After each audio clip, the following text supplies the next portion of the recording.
દેવસી બારડ અમારી સાથે જોડાયા છે। દેવસી, જે રીતે સમગ્ર ઘટના સામે આવી છે, કોંગ્રેસના ધારાસભ્યો મીરા કુમારને બદલે રામનાથ કોવિંદને વોટિંગ કર્યું છે એવી આશંકા સેવાઈ રહી છે, શું કહેશો? જી, આવતીકાલે રાષ્ટ્રપતિની ચૂંટણીનું પરિણામ છે ત્યારે કેટલીક વસ્તુઓ જાહેર થવાની છે। એમાંનો ગુજરાતની અંદર સૌથી વધારે નજરથી ગુજરાતની અંદર કોંગ્રેસની અંદર ખાસ કરીને ક્રોસ વોટિંગ થઈ હોવાની ચર્ચાઓ તેજ બની હતી અને આ સૂત્રો દ્વારા જે પ્રકારની માહિતી મળી રહી છે એ મુજબ કોંગ્રેસના કેટલાક ધારાસભ્યોએ ક્રોસ વોટિંગ કર્યું છે એવી સંભાવના અત્યારે સેવાઈ રહી છે અને સૂત્રોએ એને અનુમોદન પણ આપ્યું છે।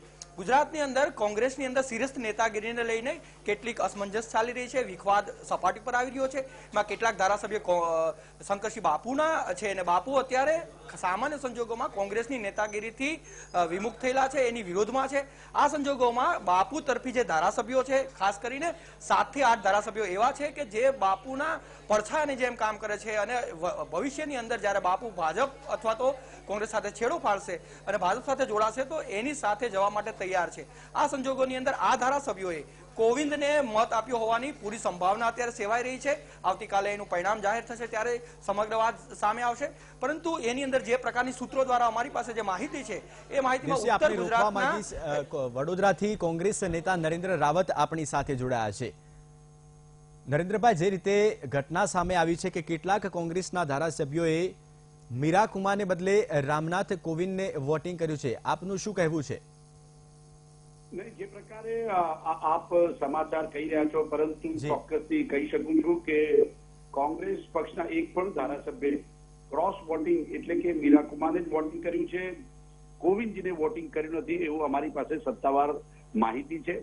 આ માહિતી ક્યાંથી આવી એનો ખ્યાલ નથી, પરંતુ ચોક્કસથી કોઈ પણ કોંગ્રેસ પક્ષના ધારાસભ્ય દ્વારા કોવિંદજીને વોટિંગ કરવામાં નથી આવ્યું એ વાસ્તવિકતા છે।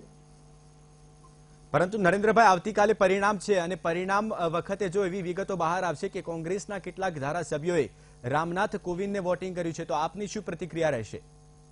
ના, ચોક્કસથી આ પ્રકારે કોઈ માહિતી મળે અને જો કોઈએ ક્રોસ વોટિંગ કર્યું હોય તો પક્ષ દ્વારા એને ગંભીરતાથી લઈને એની સામે પગલા પણ લેવામાં આવે। પણ જે રીતે અત્યારે ગુજરાત વિધાનસભાની અંદર અમારું ગઠબંધન એનસીપી સાથે છે, ગઈ વખતે બીજા અપક્ષ ધારાસભ્યો ચૂંટાયેલા, એ લોકોએ એમની રીતે કર્યું હોય તો અમને ખ્યાલ નથી, પરંતુ કોંગ્રેસ પક્ષના કોઈ પણ ધારાસભ્ય દ્વારા ક્રોસ વોટિંગ આજ દિન સુધી કરવામાં નથી આવ્યું। આવતીકાલે આપને ખ્યાલ છે કે ગણતરી છે અને એમાં ચોક્કસથી અમને વિશ્વાસ છે કે આ પ્રકારની ઘટના ના હોય, પણ કોઈ પણ ધારાસભ્ય દ્વારા આ પ્રકારે કર્યું હોય તો એ પાર્ટી આ બાબતમાં 100% વિચાર કરી અને એની બાબતમાં પગલા પણ લઈ શકે છે। તો નરેન્દ્રભાઈ, અહીં એવું માની લેવામાં આવે કે કોંગ્રેસના કોઈ પણ ધારાસભ્યએ ક્રોસ વોટિંગ નથી કર્યું? ચોક્કસથી કોંગ્રેસ પક્ષમાં સંપૂર્ણ રીતે જે પ્રકારે અમને વ્હીપ આપવામાં આવ્યો અને અમારા ઉમેદવાર શ્રીમતી મીરાબાને મતદાન કરેલું છે અને એ વાસ્તવિકતા છે। શું લાગે છે નરેન્દ્રભાઈ, જો કોંગ્રેસના ધારાસભ્યોએ વોટિંગ કર્યું હોવાની ઘટના સામે આવશે તો કોંગ્રેસ પક્ષ દ્વારા કેવા પ્રકારના પગલા ભરવામાં આવશે?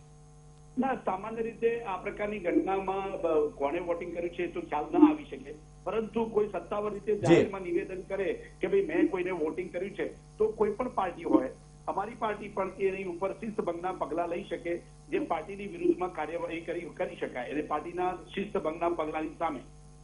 બિલકુલ નરેન્દ્રભાઈ, આપ અમારી સાથે જોડાયેલા રહેશો। સંવાદદાતા દેવસી બારડ પણ અમારી સાથે જોડાયેલા છે। દેવસી, જે રીતે નરેન્દ્ર રાવત જણાવી રહ્યા છે કે તેમની પાસે સત્તાવાર માહિતી છે, કોંગ્રેસના કોઈ પણ નેતાએ ક્રોસ વોટિંગ નથી કર્યું, શું કહેશો? જે સૂત્રો દ્વારા જે પ્રકારની માહિતી આવી રહી છે એ માહિતી મુજબ એ છે કે મધ્ય ગુજરાતની ખાસ કરીને શંકરસિંહ વાઘેલાનું જે વર્ચસ્વ છે એ ઉત્તર ગુજરાત અને મધ્ય ગુજરાતની કેટલીક સીટ છે ત્યાંના ધારાસભ્ય છે એને ક્રોસ વોટિંગ કર્યું હોવાની પૂરી સંભાવના છે। એમાં ખાસ કરીને મધ્ય ગુજરાતના 4 થી 5 ધારાસભ્યના નામો કદાચ આવી શકે છે, એ મુદ્દે ઉત્તર ગુજરાતના 1-2 ધારાસભ્યોનું નામ આવી શકે એમ છે અને સૌરાષ્ટ્રના એક ધારાસભ્ય જે ખાસ કરીને હાલાર પંથકની અંદર થી ચૂંટાયેલા છે, ત્યાંથી આવી રહ્યા છે, એનું નામ પણ આવી શકે। તો આમ 7 થી 8 ધારાસભ્યો એવા છે કે જે ધારાસભ્યોએ કોવિંદને વોટ આપ્યો હોઈ શકે, કોવિંદની સાથે જોડાયેલા હોઈ શકે। કારણ આ ધારાસભ્યોને વોટ આપવાનું મુખ્ય કારણ એ છે કે વર્તમાન સમયની અંદર જે પ્રકારની કોંગ્રેસની નેતાગીરીની આંતરિક લડાઈ ચાલી રહી છે, કોંગ્રેસ લગભગ તૂટવાની અણી ઉપર આવી ચૂકી છે। અત્યારે છેલ્લા કાલનું અપડેટ હું કહી દઉં કે કાલે અહેમદ પટેલે બાપુના જાહેરાત બાદ, બાપુના સંમેલનની જાહેરાત બાદ અહેમદ પટેલે આ મુદ્દો હાથમાં લીધો. અહેમદ પટેલે લગભગ 7 થી 8 ધારાસભ્યો જે એવા છે જેને સમજાવવાની જવાબદારી જે તે વ્યક્તિને સોંપવામાં આવી છે. એમાં અમિત ચૌધરી છે, એમાં CK રાહુલજી છે, એની અંદર રામસિંહ પરમાર છે, એની અંદર માનસિંહ ચૌહાણ છે, એની અંદર રાઘવજી પટેલ છે અને એની અંદર રાજકોટના ધારાસભ્ય છે. આવા 7 ધારાસભ્યોના નામ અત્યારે હાઈકમાન્ડ અહેમદ પટેલના અંડરમાં છે. અહેમદ પટેલ એનું સ્કેનિંગ કરી રહ્યા છે કઈ રીતે આ ધારાસભ્યોને બાપુના જે ખેમામાંથી રોકવા. કારણ કે બાપુ જ્યારે જશે ત્યારે એની સાથે 7 થી 8 ધારાસભ્ય જવાની સંભાવના છે. આ ઉપરાંત બાપુ નિષ્ક્રિય બની જાય તો બાપુ નિષ્ક્રિય બનવાથી પણ કોંગ્રેસને આ 7 થી 8 ધારાસભ્યોનું મોટું નુકસાન જાય છે. તો આ સંજોગોમાં બાપુ નિષ્ક્રિય રહે અને બાપુના પુત્ર સહિતના બીજા 7 થી 8 ધારાસભ્ય ભાજપ સાથે ડાયરેક્ટ અથવા ઇનડાયરેક્ટલી અત્યારે જોડાય રહે અને ચૂંટણી સમયે જ્યારે પરિસ્થિતિ પારખીને તેઓ ભાજપ સાથે જોડાઈ શકે એમ છે. તો આ સંજોગોની અંદર એ લોકોની મીટિંગ પણ થઈ ચૂકી છે. આવતીકાલની બપોર બાદની જે ઘટના છે, બપોર બાદમાં દિલ્હી હાઈકમાન્ડ ગંભીર બની ચૂક્યું છે અને અલગ અલગ 7 ધારાસભ્યોને મનાવવાના તમામ પ્રયત્નો અત્યારે જોર કરી રહ્યા છે. કયા ધારાસભ્યનું લિંક ક્યાં લાગે છે અને તેને કેવી રીતે રોકવો એ પ્રકારની પ્લાનિંગ અત્યારે અહેમદ પટેલ થ્રુ થઈ રહ્યું છે. એ પ્રકારની VTV પાસે સૌથી પહેલી માહિતી આ છે. આજે જે ભરતસિંહ સોલંકી છે એ અત્યારે હાઈકમાન્ડના ત્યાં દિલ્હી છે. તો આ સંજોગોની આપને હું રોકવા માંગીશ. નરેન્દ્રભાઈ પણ આપણી સાથે જોડાયેલા છે. નરેન્દ્રભાઈ, શું આપને લાગે છે કે અત્યારે જે રાજકીય ગતિવિધિઓ ચાલી રહી છે તેને લઈને અહેમદ પટેલની જે જીત છે તેમાં પણ મુશ્કેલીઓમાં વધારો થઈ શકે છે? આપ જાણો છો કે કોંગ્રેસની અંદર શંકરસિંહજી વાઘેલા બાપુના નામે જે પ્રકારે છેલ્લા 6 મહિનાથી થોડો ઘણો વિવાદ સમાચાર પત્રોમાં અને ભારતીય જનતા પાર્ટી દ્વારા સોશિયલ મીડિયામાં ખૂબ રીતે ફેલાવવામાં આવે અને જે પ્રકારે તમે વિવિધ સૂત્રો દ્વારા હમણાં જે આપના સંવાદદાતાએ પણ જે માહિતી આપી એ માહિતી પણ મેં સાંભળી. હવે વાસ્તવિકતા એ છે કે આ બધી માહિતીઓ છે અને એ બાબતે કોંગ્રેસ પક્ષની અંદર એ પ્રકારની કોઈ ઘટના નથી. કોઈ જગ્યાએથી મળેલી માહિતીના આધારે શું થવાનું છે એ બાબતે અમે કહી શકીએ નહીં, પહેલી વાત. બીજું, અમારી પાર્ટીની બાબતમાં કે જ્યાં બાપુ 21મી તારીખે એમનો જન્મદિવસ ઉજવવાના છે એ સમયે ઘણી મોટી સંખ્યામાં લોકો આવવાના છે, એ બી વાસ્તવિકતા છે. અત્યારે રાજ્યસભાની ચૂંટણી છે 8મી ઓગસ્ટે, એ પણ ચાલે. સાથે સાથે રાષ્ટ્રપતિની ચૂંટણીમાં તમે મતદાનની વાત કરી. આ તમામ બાબતો એક વિવાદને છેડે છે. પરંતુ હું ચોક્કસથી કહી છું કે આ પ્રકારની ઘટનામાં કોંગ્રેસમાં કદાચ કોઈની નારાજગી હોઈ શકે. એ અમારી ઇન્ટરનલ બાબત છે અને એને કોઈ એટલું મોટું સ્વરૂપ નથી લીધું જેના કારણે કોઈ પાર્ટી છોડીને જાય કે કોઈ બની શકે કે વિધાનસભાની ચૂંટણીના સંદર્ભની અંદર ટિકિટોની બાબતમાં હોય કે પાર્ટીની અંદર સંગઠનની બાબતમાં હોય, એની અંદર અમારો કોઈ જગ્યાએ અમારે શું કહેવાય તકલીફ હોય એ બાબતમાં અંદર ચર્ચા કરીને જાય. પણ જે બહાર જે માહિતી આવી રહી છે એની અંદર ભારતીય જનતા પાર્ટી દ્વારા ખરેખર ખૂબ મીઠું મરચું ભભરાવીને એને મોટું સ્વરૂપ આપવામાં આવે છે.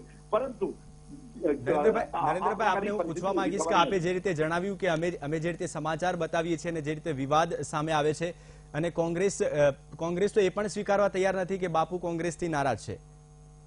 નહીં, નારાજ થવાનો સવાલ નથી. બાપુ અમારા વરિષ્ઠ નેતા છે અને 2017ની ચૂંટણી જીતવા માટે ખૂબ ગંભીર છે અને એમની જે હાઈકમાન્ડ સાથે વાતચીત થતી હોય, કદાચ એ ખુલ્લા દિલે એમ કહેતા હોય, પરંતુ આ બાબતે પણ અમારી પાર્ટીની અંદર ગંભીરતાપૂર્વક ચર્ચા થઈ રહી છે અને વરિષ્ઠ આગેવાનો AICC લેવલે કે સપોઝ બાપુજી રાહુલજીને મળવાના છે કે દિવસમાં, કદાચ અત્યારે અમારા પ્રમુખશ્રી માનનીય પ્રમુખશ્રી ભરતજી પણ હાઈકમાન્ડ સાથે છે, અહેમદભાઈ બી આમાં છે. એટલે જે પ્રકારે 2017ની ચૂંટણીના જે સોગટા ગોઠવવાના હોય અને જે પ્રકારે અમારી જીત માટેની તૈયારીના ભાગરૂપે થોડીક જે 19-20 એટલે કહેવાનો મતલબ કે કઈક તૈયારીના ભાગરૂપે ક્યાંક પસંદગી ના પસંદગી હોય એની અંદર કદાચ જાહેરમાં નિવેદન કર્યું હોય, પણ એ નિવેદનને બધી રીતે બોલવી શકાય. ભારતીય જનતા પાર્ટી કે અમુક સમાચાર પત્રો કે અમુક ટીવી મીડિયા દ્વારા એને અલગ રીતે બોલાવવામાં આવે. પણ ચોક્કસથી કહું છું કે બાપુ સંપૂર્ણપણે કોંગ્રેસ પક્ષમાં છે, એ ભારતીય જનતા પાર્ટીમાં જોડાવાના નથી અને રાજ્યસભાની ચૂંટણીની અંદર જે પણ ઉમેદવાર છે એ ઉમેદવારની તરફેણમાં કોંગ્રેસ પક્ષનો ઉમેદવાર જીતશે એ પણ નિશ્ચિત છે. નરેન્દ્રભાઈ, આપ એવું કહેવા માંગો છો કે બાપુ જે આગામી સમયમાં સંમેલન કરવાના છે 21 તારીખે એ આવનાર ચૂંટણીની તૈયારીઓને લઈને કરવાના છે, એવું કહેવા માંગો છો આપ? ચોક્કસથી એક ચૂંટણીના, કારણ કે વિરોધ પક્ષના નેતા છે, જન્મદિવસની એમની ઉજવણી કરતા પ્રેસ કોન્ફરન્સ બી કહ્યું હતું કે આ એક મારી 2017ની ચૂંટણીને લઈને જો તેઓ તૈયારી કરી રહ્યા હોય તો પછી કોંગ્રેસના નેતાઓને કેમ આમંત્રણ નથી આપ્યું તેમણે? ના, આ વખતે એમને આમંત્રણ આપ્યું છે કે મારો જન્મદિવસની અંદર કોઈને આમંત્રણ ના હોય, કોઈને શુભેચ્છા પાઠવવી તો આવી શકે છે, અને આની બાબતમાં પાર્ટી વિરુદ્ધનું પરંતુ કૃત્ય ન થઈ શકાય. નરેન્દ્રભાઈ, પરંતુ એ તેઓએ પાર્ટી વિરુદ્ધની બાબત એમણે અન્ય જે કરી. નેતાઓ છે, અન્ય પાર્ટીના નેતાઓને તેઓએ આમંત્રણ આપ્યું છે, તો કોંગ્રેસને કેમ નથી આપ્યું આમંત્રણ? નહીં, એમને આમંત્રણ જાહેર આમંત્રણ છે, અને એ બાબતમાં દરેક વ્યક્તિ આવી શકે છે. કોઈના જન્મદિવસની શુભેચ્છા વિરોધ પક્ષના નેતા ઇવન તો રૂપાણી સાહેબ આવીને પણ એમને શુભેચ્છા પાઠવે તો એમનો અમને વાંધો નથી. જી. એ એક સાહજિક વસ્તુ કહેવાય, એને કરવી જોઈએ.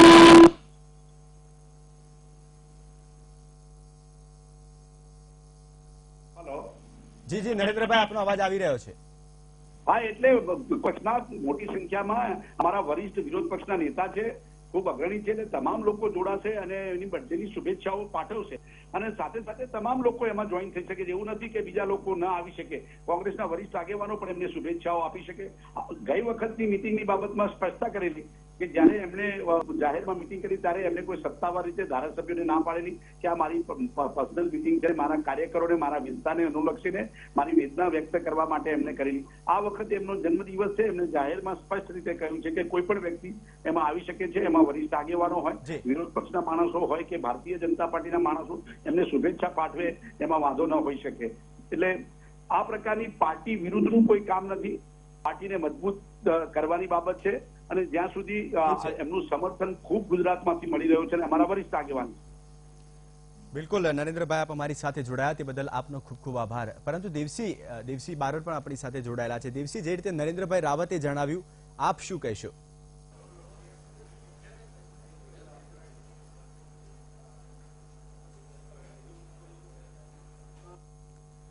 દિવસી, નરેન્દ્ર રાવતે જે જણાવ્યું કે કોંગ્રેસ જે બાપુ છે એ કોંગ્રેસથી નારાજ નથી, આવનાર સમયમાં સંમેલન થવાનું છે અને આવનાર ચૂંટણીને લઈને થવાનું છે. કોઈ પણ કોંગ્રેસના નેતાએ ક્રોસ વોટિંગ નથી કર્યું. આપ શું કહેશો? હલો હલો દિવસી, આપનો અવાજ અમને આવી રહ્યો છે. દિવસી, જે રીતે નરેન્દ્ર રાવતે જણાવ્યું કે કોઈ પણ કોંગ્રેસના નેતાએ ક્રોસ વોટિંગ નથી કર્યું અને આવનાર સમયમાં શંકરસિંહ વાઘેલા જે સંમેલન કરવાના છે તે 2017 વિધાનસભાની ચૂંટણીને લઈને છે. શું કહેશો આપ?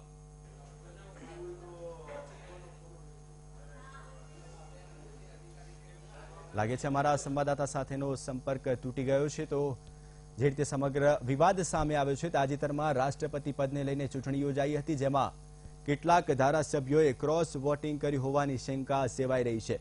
જો કે આવતીકાલે પરિણામ છે અને પરિણામના દિવસે ખ્યાલ આવી જશે કે કેટલા નેતાઓએ આ ક્રોસ વોટિંગ કર્યું છે.